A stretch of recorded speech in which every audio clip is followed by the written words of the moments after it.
Projektu finansē Mediju atbalsta fonds no Latvijas valsts budžeta līdzekļiem. Par raidījuma Kiberpēda saturu atbild akciju sabiedrība Radio SVH. Esiet sveicināti kārtējā Radio SVH grupas raidījumā Kiberpēdas, kurā jau pusgada faktiski garumā runājam par dažādiem kiberapdraudējumiem, kiberriskiem, kas digitālajā vidē apdraud gan parastos iedzīvotājus, gan šoreiz arī vairāk runāsim par uzņēmumu riskiem, kādus var piemeklēt tie. Proti kiberuzbrukumi. Tātad Latvijā turpina pieaugt, un, lai palīdzētu uzņēmumiem sagatavoties šiem izaicinājumiem, Eiropas Digitālās inovācijas centrs Latvijas IT klasteris regulāri rīko treniņus Kickstart, kas tieši ir veltīti kiberdrošības jautājumiem un kur mērķa auditorija ir tieši uzņēmumiem. Un viens no lielākajiem šādiem pasākumiem notika Rīgā tieši pirms nedēļas pagājušajā otrdienā. Un tad, lai plašāk parunātu gan par to, kā notiek šie treniņi, uz ko tie ir vairāk vērsti, un par to, kādi riski realitātē apdraud uzņēmumus, juridiskās personas, uz sarunu esmu aicinājis EDIK digitālo sistēmu pārvaldības speciālistu Kristu Mediņu. Labdien! Labdien! Pareizi izrunāju uzņēmumu nosaukumu. Viss ir pareizi, jā, ļoti labi. Ideāli. Tātad par šiem Kickstart kiberdrošības treniņiem. Kā radās šāda ideja vispār? Mērķis ir diezgan skaidrs, proti palīdzēt uzņēmumiem sagatavoties aktuālajiem digitālajiem izaicinājumiem, bet no kurienes šāda ierosme? Principā tas viss radās ar to, ka mēs, kā šis Eiropas Digitālās inovācijas centrs, regulāri meklējam jaunus veidus, kā palīdzēt mūsu uzņēmumiem tieši digitālajā vidē, un, protams, arī svarīga tēma bija kiberdrošība, kur varbūt tajā laikā, kad mums jau tā ideja radās, vairāk tika dzirdēts tieši kā uzbruk lielākiem uzņēmumiem vai kādām kritiskām infrastruktūrām, bet neviens nerunāja, kas notiek. Tātad varbūt vairāk, vai netik ļoti tas uzsvars tika likts varbūt tieši uz šiem kas notiek ar maziem vidējiem uzņēmumiem. Un viena no mūsu kolēģiem tieši sadarbībā ar Norvēģijas Digitālo inovāciju centru devās pie viņiem tādā pieredzes apmaiņas ceļojumā, un tur viņi parādīja, kā viņi palīdz tieši Norvēģijas uzņēmumiem, un tā kā vienu no pakalpojumiem, ko viņi sniedz, viņi aicināja tieši apmeklēt šo kiberdrošības treniņu, kas ir viņiem Norvēģijā. Un tur mēs satikāmies ar šo Secure Practice komandu, ar kuru kopā mums arī top šie kiberdrošības treniņi Latvijā. Un viņi parādīja to, cik īstenībā nozīmīga un svarīga tēma tā ir, un arī to, ka ir jāmēģina izglītot visi uzņēmumi un jāparāda to, jāvērš uzmanība tam, ka šie uzbrukumi var notikt ar jebkuru, nevis tikai lieliem uzņēmumiem vai kādu kritisko infrastruktūru. Tie jūsu rīkotie Kickstart treniņi ir kaut kas unikāls Latvijā, vai tas ir viens no daudziem šādiem piedāvājumiem ar kaut ko radikāli atšķirīgs? Treniņi kā tādi, es klausos, ka notiek daudz apkārt. Mums, es domāju, ka ir vienkārši atšķirīgāks šis koncepts, jo mums ir tiešām šis treniņš izpaužās vairāk kā simulācija, kur mēs izdzīvojam cauri reālam kiberuzbrukumam, kas var notikt ar jebkuru. Tas nav tāds fiktīvs kaut kas izdomāts, ka ar vienu no 10 000 tā notiks, bet tā var notikt tiešām ar ik katru. Un mēs simulācijas laikā interaktīvi iesaistam visus mūsu dalībniekus, kas piedalās, kur treniņa laikā viņi saņem reālus zvanus no nepazīstamiem svešiem numuriem un īsziņas, kur tad mums jau jāsāk arī pieņemt kritisku lēmumu, vai vispār atbildēt, vai ticēt informācijai, un tad tālāk ejam visam šim scenārijam cauri, piedzīvojam tiešām, kā tas izskatītos dienā, kad mūs iespējams šādi nelaimi piemeklētu. Šie treniņi ir domāti IT speciālistiem, vadības līmenim, grāmatvedības cilvēkiem, kurus arī var skārt dažādi veidi apdraudējumi. Cik plašs, es domāju, uzņēmumu pārstāvi loks tiek iesaistīts šādā treniņā?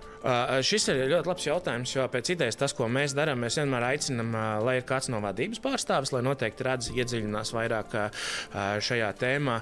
Savukārt var ņemt arī kādu vēl kolēģi droši līdzi, kas var arī nebūt IT cilvēks, kur vienkārši svarīgi ir saprast, jo šis treniņš nav ar tādu, ar smagnēju terminoloģiju. Tas ir tiešām arī parastam uzņēmumu darbiniekam, kurš ikdienā varbūt strādā citā lomā, bet arī viņam ir svarīgi saprast un redzēt, kā šāda nelaime var piemeklēt un kā rīkoties šādā situācijā. Un tas pat ir ieteicams tieši pēc iespējas vairākiem uzņēmuma dalībniekiem šādu treniņu apmeklēt, lai vienkārši saprastu, kā reaģēt. Tā kā tas nav tikai IT pārstāvim, bet tas var būt jebkurš no uzņēmuma. Tas pasākums notiek klātienē? Jā.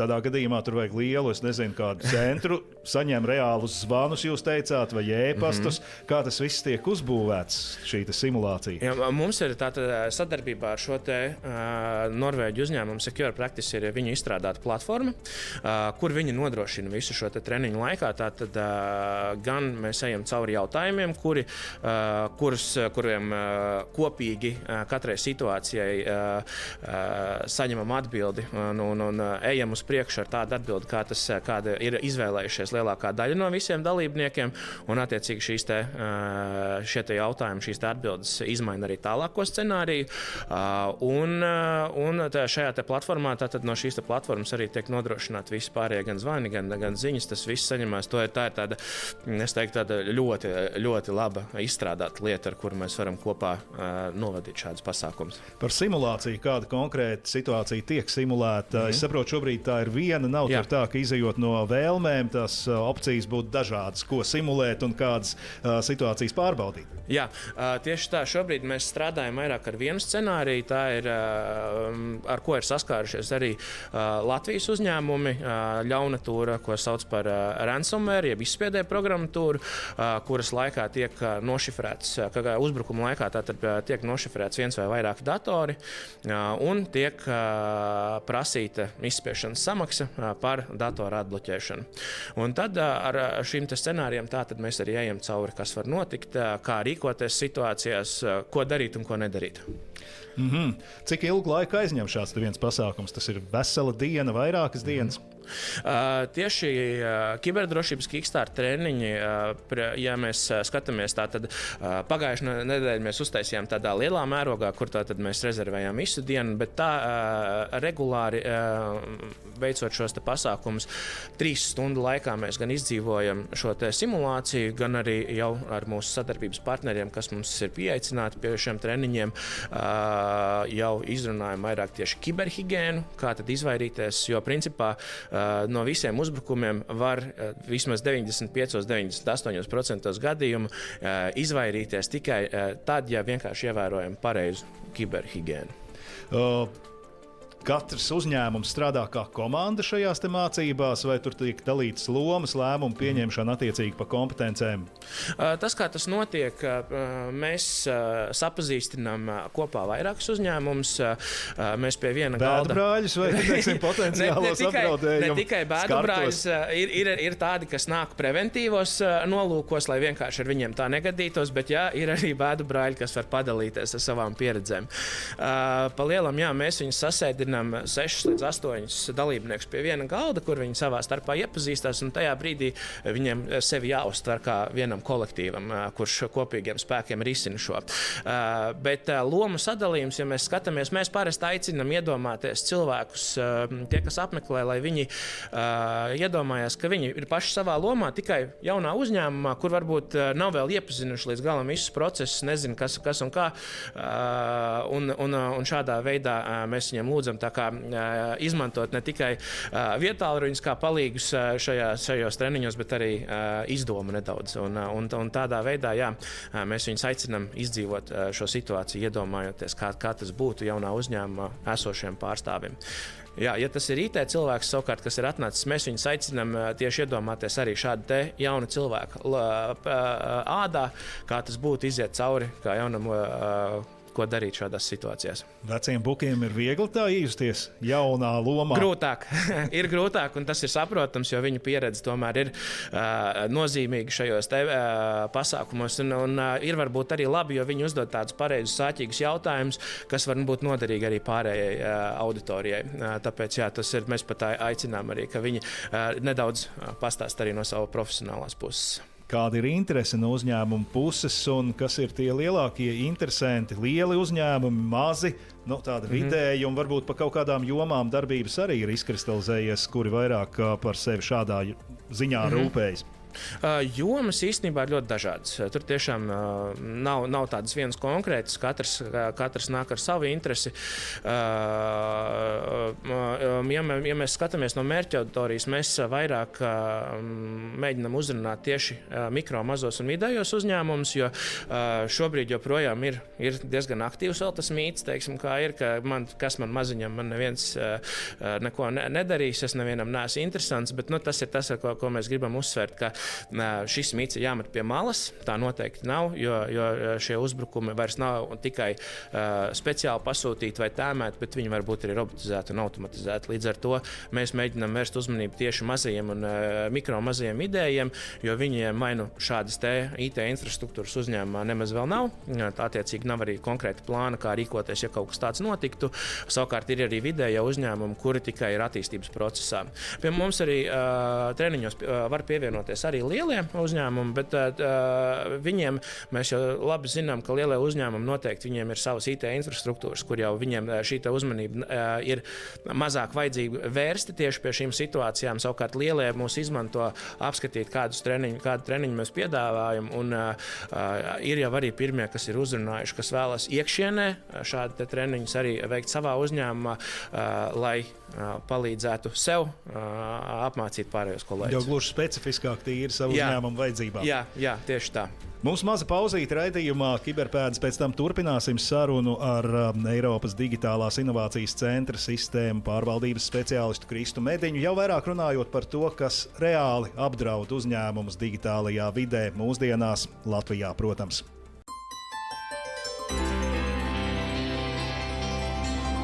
Radio SVH TV.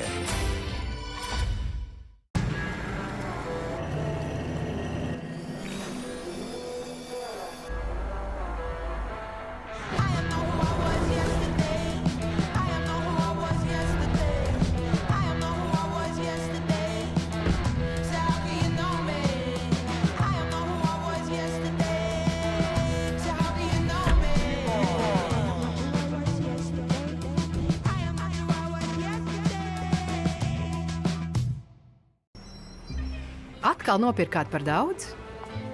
Mums visiem tā mēdz gadīties.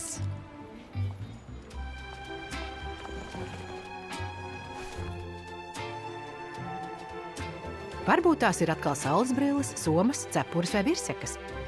Pārdodiet Vinted visu lieko un nopelniet papildu naudu. Knipsējiet, ielādējiet un pārdodiet bez komisijas. Dodiet apģērbam otru iespēju. Vairs nevalkājiet, pārdodiet. Lejupielādējiet Vinted. Hei, nežāvājies! Piedalies e-veikala loterijā un laimē kafijas automātu. Viss, kas jādara, iepērcies Rimi LV, reģistrējies mājaslapā un laimē vienu no 4 Kalerm kafijas pupiņu automātiem no Es mīlu kafiju. Emīl, es domāju, ka mēs esam līdzīgās domās. Anna un Emīls nekad nebija domājuši līdzīgi. Es nevēlējos atstāt lietas nepatīk. Šajā Valentīna dienā Turpināsim lietas, kur palikām. izmet randiņu noteikumus un seko savām mīlestības instrukcijām. Ļauj uzziedēt īstai mīlestībai.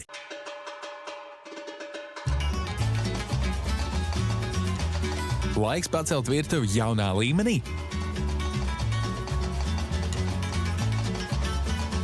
Kārtība ir visa sāls.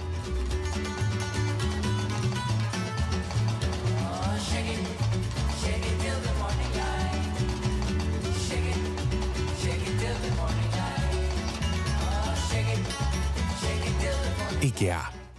Nesamierinies ar zobu jutīgumu. Ieslēdz atvieglojuma sajūtu ar Elmex Sensitive Professional. Tas nekavējoties pārklāja jutīgās vietas un sniedz ilgstošu atvieglojuma sajūtu. Ieslēdz tūlītēju atvieglojuma sajūtu ar Elmex Sensitive Professional. Tā ir Emma, un tā ir viņas imūnsistēma, kas aizsargā viņu, bet dažreiz tām noderētu neliela palīdzība. Actimel ar D un B6 vitamīniem, kas nonāk zarnās, kur atrodas 70% no tavas imūnsistēmas. Tur vitamīni uzsūtas asinsritē, veicinot normālas imūnsistēmas darbību. Actimel stiprini savu imunitāti. Es atlaides nemedīju. Pašas skrien pakaļ. Kilograms kartupeļu par nieka 25 centiem. 400 grami skābā krējuma baltais 89 centi. Un 2 litri gāzēta dzēriena Pepsi tikai €39 centi. 450 grami cūgaļas steika melnais barons, 2,59 centi. Un LV zupām vispār 30% atlaide. izmeklēti un mīlēti produkti.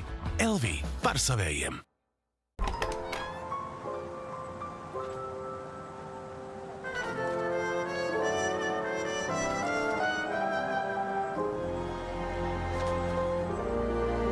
Ar maigums. Viss kā romantiskā filmā. Laima.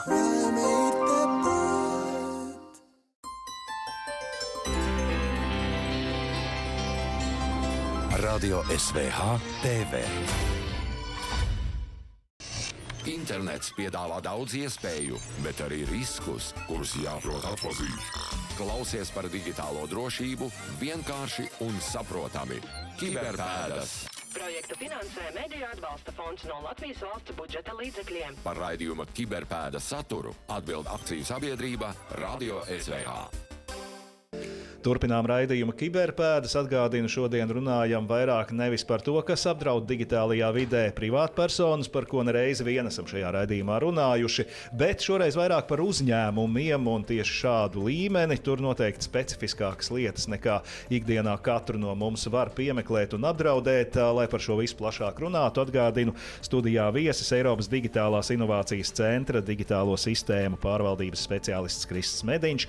Par to praktisko treniņu, jūsu rīkoto treniņu pusi parunājām raidījuma pirmajā daļā. Tagad tieši par to, kas tad uzglūna ap stūri, kas apdraud uzņēmumus digitālajā vidē. Jau pieminējāt to plašāk izplatīto, kas ir, acīm redzot, atverot kādu pielikumu e-pastā, visbiežāk tiek nobloķēts viss dators, visa sistēma, un tad pēc tam tiek pieprasīta izpirkuma nauda par to, lai šo sistēmu atbloķētu. Pats zinu arī šādus stāstus, ne no personiskās pieredzes, bet no man pazīstam cilvēku pieredzes, kas ir šādā veidā uzkāruši darbā savu internetu sistēmu, un pēc tam nepārāk patīkams brīžus piedzīvo uzņēmums, lai no tā viss tiktu ārā.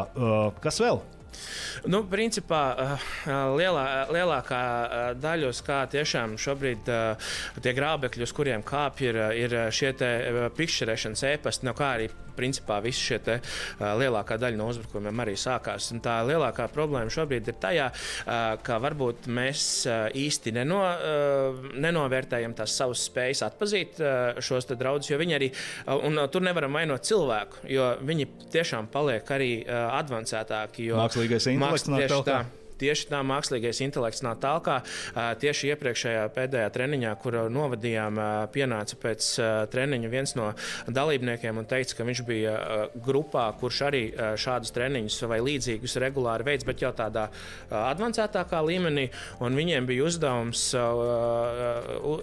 uztaisīt fiktīvu lapu, kur viņš pateica, ka dažu minūšu laikā viņiem sanāca uztaisīt identisku Swedbank mājaslapu, un tas nozīmē to, ka vienkārši uzrakstot dažus promptus mākslīgajam intelektam, mēs varam paveikt jau ļoti daudz un, diemžēl, tādus bēdīgus uzbrukumus arī. Un ar to ir jārēķinās vienkārši, kad šie pikšķerēšanas e-pasti arī paliks arvien neatpazīstamāki, un tas ir tas, ko varbūt līdz galam vēl nenovērtējam, ka liekas, ka atpazīsim šo te uzbrukumu, bet kā pieredze rāda, tā visnotaļ var nenotikt. Un no šiem pikšķerēšanas e-pastiem jau tālāk mēs apdraudam jau visu pārējo izrietošo.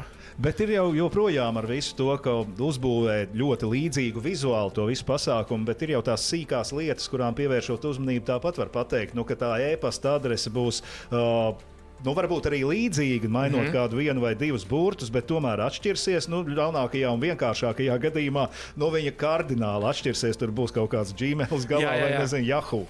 Jā, protams, pirmkārt ir jāskatās adresāts, no kā mēs saņemam. Tas ir viennozīmīgi aktuāla lieta, bet tas, ko īstenībā viņa šie krāpnieki arī paliek tādi,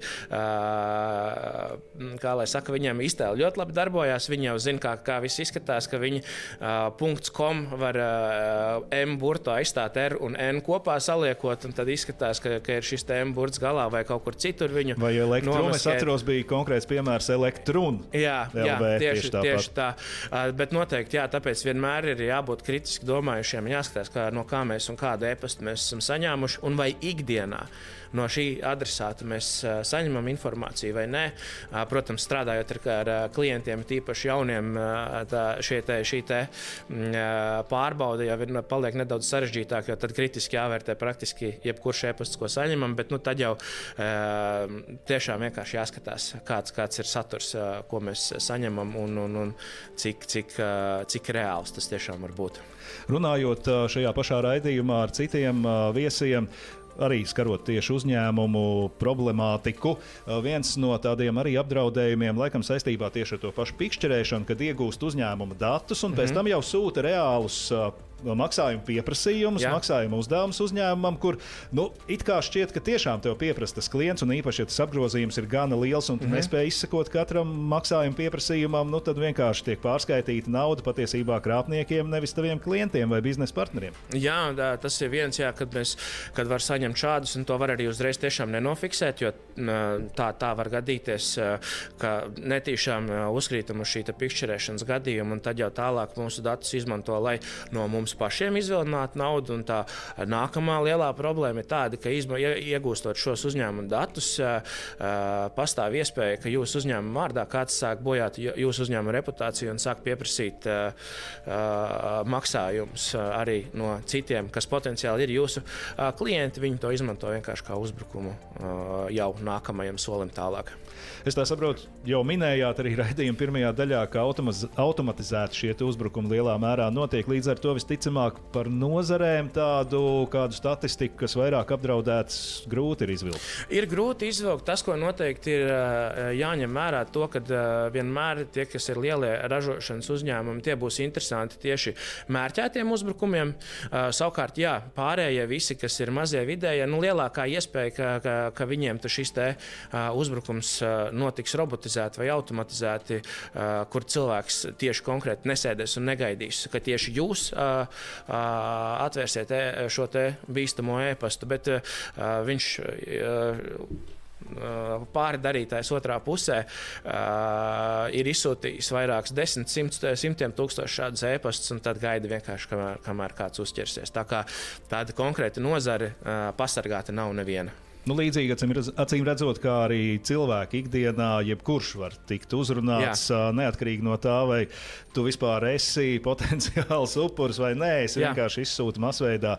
Arī pats pēc savas pieredzes, piemēram, SEB bankas vārdā tiek sūtīts par datu atjaunošanu, lai gan es, piemēram, neesmu SEB bankas klients, un attiecīgi automātiski var izmest uzreiz miskastē šo e-pastu, bet tie, kas ir tie, par mazām summām, bet beigās tas cipars ļoti iespaidīgs sausās. Pa mazām summām, un tas, ko arī ir vērts paturēt prātā, ja mēs vienreiz iedodam šos datus tam pārdarītājam, viņam viņi paliek. Un tas nozīmē to, ka viņš var arī regulāri pieslēgties jūsu kontam, un pa mazām summām tā arī turpināt, ka nemaz nepamanam, ka šī naudiņa pazūd līdz brīdim, kamēr roka pastiepjās pa dziļu un paņem lielāku summu, ko jau pamanam, un tad jau attiecīgi mēs saprotam, ka kāds kaitnieks jau mums dara pāri.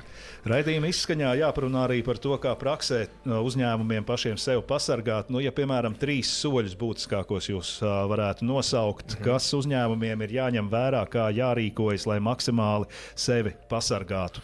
Tādi 3 galvenie soļi, ko noteikti ņemt vērā. Tātad, ja šobrīd nav, tad noteikti iesakām ieviest tādu lietu kā multifaktoru autentifikāciju, jo pat, ja šim kaitniekam nāksies šo paroli iedot, viņam tā parola nebūs derīga, ja mums būs vēl kāds autentifikācijas solis, bez kura viņš tālāk nemaz netiek. Tas ir viens. Otrs par pašām parolēm, ja runājam, ir arī tāds mīts par to, ka paroles būtu jāmaina reizi 3 vai 6 mēnešos. Tas tieši pretēji padara šīs paroles nedrošākas, jo viņas sāk izvēlēties līdzīgas vai vieglāk uzminamas. Jo faktiskā situācija ir tāda, ka ja šādā veidā mēs aicinām šīs paroles regulāri mainīt, statistika ir tāda, ka katru nākamo paroli arvien vieglāk un vieglāk ir uzminēt līdz brīdim, kad ir 14% gadījumu, kur katru nākamo paroli, kas ir mainīta, jau var atminēt pirmo 10 sekundžu laikā, savukārt nākamie jau 40% jau 5 vai 7 mēģinājumi, un jau ir nākamā parola atminēta. Tā kā ieteikums paroles nemainīt regulāri, bet izveidot drošas ar nepiesaistītām frāzēm, izmantojot, pieņemsim, kā mums viens no mūsu biedriem iesaka darīt, izvēlēties frāzi, man patīk dzert kafiju, paņemt pirmos 2 burtus no katra vārda, ielikt kādu ciparu izsaukumu zīmi, kā jau tas ir paredzēts, un tas padara šo paroli drošāku, un, protams, nākamais, ko darīt, visiem kolēģiem ieteikt, ka ir parole, ko izmantojam tikai darbā, un tad privātai lietošanai, protams, attiecīgi ir citas. Tas ir arī svarīgi paturēt prātā, jo ir gadījumi, kad izvēlās vienu paroli un tad izmanto pilnīgi visam. Un trešā lieta ir, kas arī, man liekas, ir ļoti būtiska, rīcības plāns, ja nu gadījumā mums šis uzbrukums ir noticis. Jo, ja esam reāli, tad tādā stresa situācijā, kad šis uzbrukums notiek, arī viss iepriekš apgūtais vai mācītais var gadīties, ka izkrīt vienkārši no galvas, jo stresa situācijā tā gadās. Un tad ir labi, tam nevajag būt plānam uz 60 lapām, bet 6 plāna punkti, ko varbūt var nolikt vai pie sienas, vai varbūt pie katram uz galda, ko darīt, ko nedarīt un ar ko sazināties. Un tās ir tās pamatlietas, jau, ar ko uzņēmums jau var sākt darīt jau šodien. Un vēl pavisam īsi raidījuma noslēdzošais jautājums. Kā jūs prognozējat nākotni tuvākos? Laikam 5-7 gadi tā jau ir tālu nākotne, ja mēs par digitālo vidi un digitālo attīstību runājam. Teiksim, gada 2 griezumā, ņemot vērā tos tempus, kā mākslīgais intelekts kaut vai pēdējā gada laikā ir attīstījies. Jā. Tas, ko mēs saredzam, ka nekas nemainīsies, tāpat tie uzbrukumi notiks, un tā būs, man liekas, jau daļa, kā jau šobrīd, tā ir daļa no mūsu ikdienas. Un nākotnē, tāpatās, kā mums šobrīd darbos ir jāiziet obligātās veselības pārbaudes, visas drošības mācības. Tā es domāju, ka šī būs jau obligāta prasība tuvākajā laikā, kā viena no drošības mācībām būs tieši visos uzņēmumos jau jāievieš šī kiberdrošība, higiēna, kā viņi ievērot, lai pasargātu sevi no šiem draudiem. Bet noteikti arī tāpēc Edits un IT klasters būs kopā ar visiem, lai palīdzētu turpināt informēt.